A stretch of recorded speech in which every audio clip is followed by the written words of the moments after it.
is who you get married to can affect your career, can affect your health, can affect your finances, can affect your ministry. It can destroy. There is nothing else or nothing in your life that the wrong partner cannot destroy.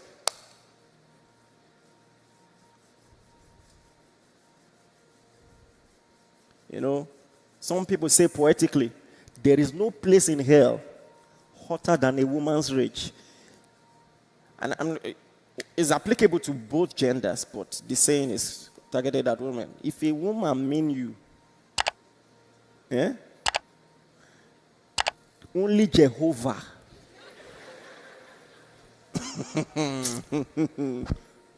Only Jehovah.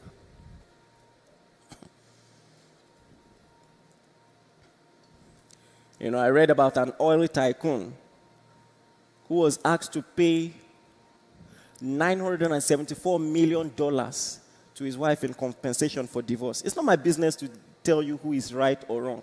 I'm just here to tell you, at the end of the day, it's a business decision. Who you get married to is a business decision.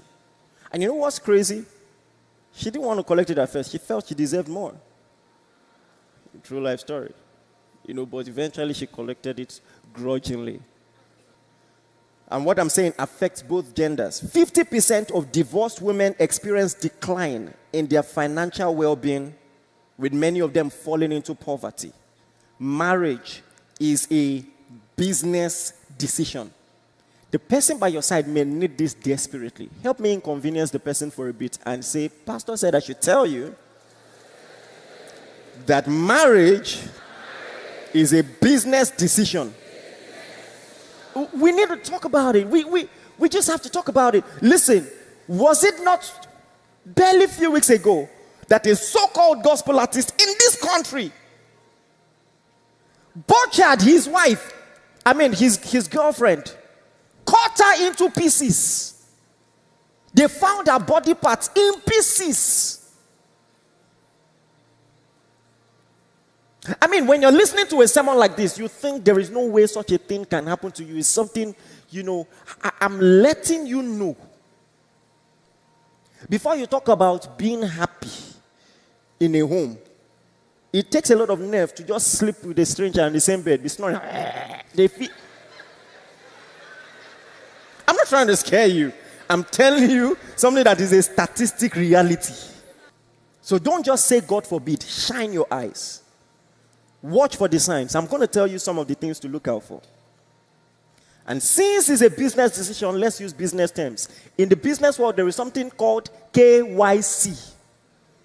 Have you heard of it before? What is KYC? So in this case, KYP, know your partner. Don't sit across the table on a date asking stupid questions. Just saying foolish things. My view, your view, Jehovah overview. Your life may be in danger, my friend. Pull out your paper. Start the interview. Ask serious questions. Not, your elbow has it always been this nice? My friend, use your sense. Ask sensible questions. Look at Luke chapter 14 from verse 28. Please open your Bibles. Luke 14:28. For which of you intending to build a tower does not sit down first? I like this. It sounds very Nigerian. Please tell the person by your side, say sit down first. Calm down. First sit down. You want to build a home? Sit down first. Let's talk about this. Let's plan. Sit down first. You are too anxious, too worried.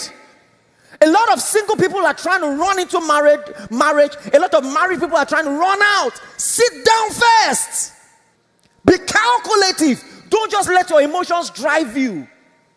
You know, it was Miles Monroe that made a very controversial statement. He said, love is not enough. You know, a lot of Christians like semantics. Love is patient. Love is kind. I am speaking in common language. When people hear the word love, what comes to their mind? That romantic impulse is not enough. That's what they meant. And I agree. I know when we see like this, our heart will be hitting bing, bing, bing, bing. You know, or like a philosopher said, my heart go jiggy, jiggy, jiggy, bam, bam, you know, or something like that. But I think it was Don Wen or something. But let us first sit down and think, does it make sense? And let me tell you something, guys. You are the ones more likely to make a mistake on this, and I'll tell you why. Because you see, women, they act like they're just all romantics, hopeless romantics. Women are more logical than men when it comes to who they will get married to. You know, I told you last year, if you remember, it is men who have the romantic fantasy that a woman should accept them for who they are. And women think that's funny, that's cute. Women choose their spouses like they're making a career choice. Just like you have a good job, but you find a better one, and you go to your boss and say, it's been nice here. It's not you, it's me. I'm explaining why your last relationship ended. Let me tell you what they couldn't tell you. Bro, hustle. Just take your life more seriously. Because I am telling you, it's a business decision. They consider everything, including how their name will sound against your surname. Here you hear their response. Because they may just not want to be Sharon Agbalumo. Like, why Agbalumo go be my surname?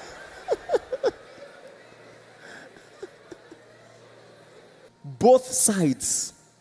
It must make sense logically. Are you getting what I'm saying? Even if you see an angel, you are allowed to ask questions. Biblically, it is, listen, you are allowed to ask, how can these things be? If in the spirit you see something impractical, illogical, you can ask. If an angel appears to a virgin and says you will have a child, you are allowed to ask, how can these things be? Seeing that I know not a man. You are allowed to ask questions, even in the spirit. So be moved by emotions, but you sense. Una dey here.